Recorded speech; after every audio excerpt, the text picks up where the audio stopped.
Hey, Kings of Dragons, Dragon King 551, and another fast Michigan breakdown video. Again, not going through the highlights in a close game like this, in situations where you're up big and you have 15-point leads and stuff. And ultimately, we're going to talk about why the Michigan Wolverines just completely botched the game once again and did not play their best, game and everything else. With that being said, let's go into the stat line. Let's go into full stats first because again, this does never tell the full story.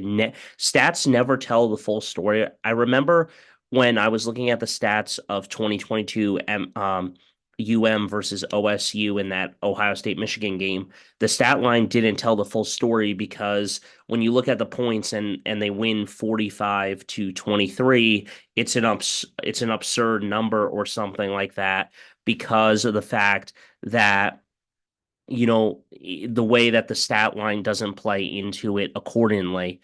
With that being said, I apologize. Okay, there we go. I don't know why it didn't go down for a second. Uh, so shooting from the field, pretty much close to the same amount of number, 47 each. The 3-point percentage was horrible though. That was that was horrible. 14.3, 48.0 and stuff. Shooting from the line was pretty good, 85% and versus their 88%. So it was close with that. Total rebounds 37 versus 32, 17 offensively, 11, 20 defensively, 21. So we out rebound them. Turnovers were 10. So I said keep it low and you have a chance to win. And ultimately, the fouls was crucial. And then they outshot us on the three-pointer. Let's see who got. So Moore had 16 on their team. Fears had 30. So a guard. Miles had 17, and those are your guys that were your high scorers. For Michigan, you had Danny Wolf with 15. Uh, Golden with 26, Trey Donaldson with 14, Rudy Gale with 15. Your guards, and Burnett with 8. Your guards are the guys that need to actually win you the game and stuff. Yeah, it's good to have forwards and good to have centers that can also play great minutes and play, and score and stuff. But ultimately, you can't have scenarios like this and continue to play Michigan basketball and them to continue to play in a high environment like this. I think they will get better. They got to cut down the turnovers, which they are, but in order for them to be really successful and be March Madness berth, they they have to play better as a team and play better accordingly. The guards got to come out better and stuff. You can't rely on the big guys to do everything and carry your team to victory with the big guys. The other thing that I want to assess and make sure that everyone understands is that with this team, I think they're in a very good spot, and I think that they will turn the season around. But the other thing I want to realize is that the reffing was atrocious in this game. On the final play of the game, I watch Golden get pushed in the back and they call a foul.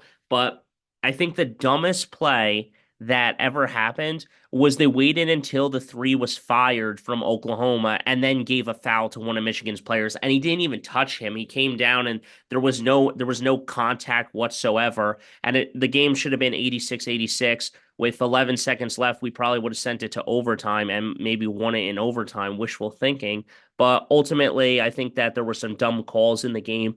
And I am never a fan of sports of trying to blame everything on a ref, but there are times in a game when a ref is supposed to be a ref, and I don't like it when it's early in the game where they let it go, but then something happens like this where it's late in the game where it's the Eagles and Chiefs Super Bowl and they call a flag where the ball was uncatchable and they call that pass interference. If the ball is catchable, it's pass interference. If it's not catchable, no pass interference call, no flag. The ref is supposed to be a person that does not interfere with the game and is actually trying to be another player. You have to be objective and determine when a call is legitimately a call and stuff.